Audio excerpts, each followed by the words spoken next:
एक बार फिर से मेरे YouTube चैनल खुशी भक्ति सागर में आप सभी का बहुत बहुत स्वागत है। आइए आज हम जानेंगे मोक्षदा एकादशी व्रत की कहानी, जिसमें विष्णु भगवान श्री हरि नारायण माता लक्ष्मी की विधिवत पूजा की जाती है। साथ में ठाकुर जी जैसे लड्डू गोपाल कान्हा जी की पूजा भी करते हैं। आप व्रत रख रहे हैं तो इस व्रत का पाठ अवश्य करें। मोक्षदा एकादशी एक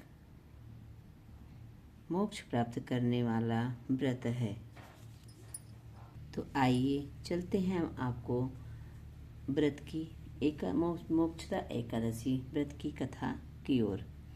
हर साल मार्गशीर्ष मास के शुक्ल पक्ष की एकादशी तिथि को मोक्षदा एकादशी का व्रत रखा जाता है।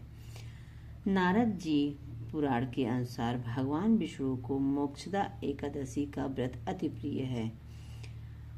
इस दिन भगवान विष्णु जी की विधिवत पूजा करने के साथ व्रत रखने से मोक्ष की प्राप्ति होती है। इसके साथ ही जीवन के हर संकट दूर होने के साथ साथ सुख समृद्धि की प्राप्ति होती है। इस साल मोक्षदा एकादशी का व्रत 1 दिसंबर 2025 को है। इस दिन श्री हरि की विधिवत पूजा करने के साथ साथ इस व्रत का पाठ अवश्य करना चाहिए। आइए जानते हैं एकादशी की संपूर्ण व्रत कथा। मोक्षदा एकादशी व्रत की कथा।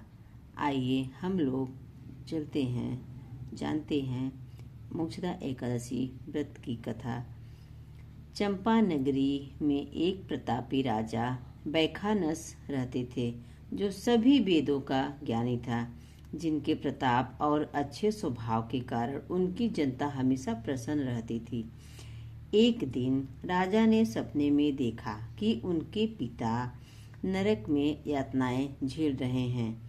अपने इस सपने के बारे में उन्होंने अपनी पत्नी को बताया और कहा कि मैं यहाँ सुख से हूँ, मेरे पिता को इतना कष्ट है। इस पर राजा की पत्नी ने उन्हें आश्रम में जाने की सलाह दी। राजा आश्रम पहुँचे तो उन्हें कई तपस्वी को देखा। राजा ने ऋषियों से अपनी बात वहाँ मौजूद सारे मुनिजन को बताई। राजा ने कहा, पिता ने मुझसे कहा है कि हे पुत्र, मैं नरक में पड़ा हूँ, यहाँ से तुम मुझे मुक्त कराओ।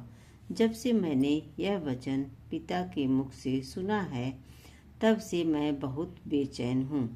मैं बहुत ही अशांत महसूस कर रहा हूँ। मेरा मन बहुत ही बेचैन है। मुझे इस राज्य, धन, पुत्र, स्त्री, हाथी, घोड़े आदि में कुछ भी सुख प्रतीत नहीं होता। ऐसे में मैं क्या करूं? और अपनी परेशानी बताते हुए राजा की आंखों में आंसू आ गए। आगे राजा ने कहा, हे ब्राह्मण देवताओं, इस स्वप्न के कारण का इतना कष्ट पहुंच रहा है मेरे मन को। मेरा मन बहुत ही पीड़ित है। मेरा शरीर जल रहा है। कृपा करके कोई दान, व्रत, पुण्य मुझे बताए, जिससे मैं अपने पिता को नरक से निकाल सकूं। उस पुत्र का जीवन व्यर्थ है जो अपने माता पिता का ध्यान न रख सके, उद्धार न कर सके। एक उत्तम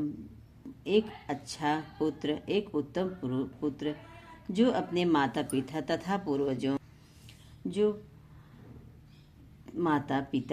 पूर्वजों का उद्धार करता है, वह 1000 मूर्ख पुत्रों से अच्छा है।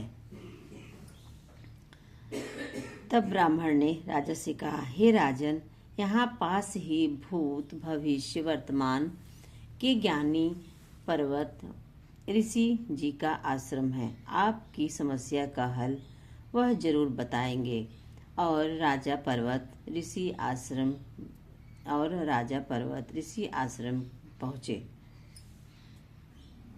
राजा ने आश्रम में देखा कि उनके शांत चित्त योगी और मुनि तपस्या कर रहे थे। उसी जगह पर्वत मुनि बैठे थे। राजा ने मुनि को देखते ही दंडवत साष्टांग प्रणाम किया। मुनि ने राजा से सांगोपांग कुशल पूछी। राजा ने कहा कि महाराज, आपकी कृपा से मेरे राज्य में सब कुशल है, लेकिन मैं इस कारण से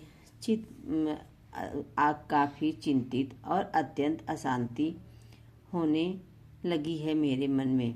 ऐसा सुनकर पर्वत मुनि ने आंखें बंद की और भूत विचारने लगे।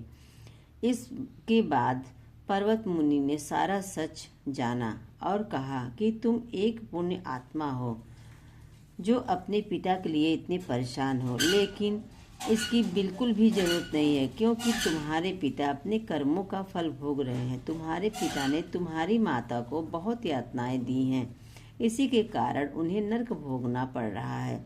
राजा ने मुनि से इस परेशानी का हल पूछा तो मुनि ने कहा कि तुम्हें मोक्षदा एकादशी का व्रत पालन करना चाहिए। इससे पिता को फल समर्पित करना चाहिए।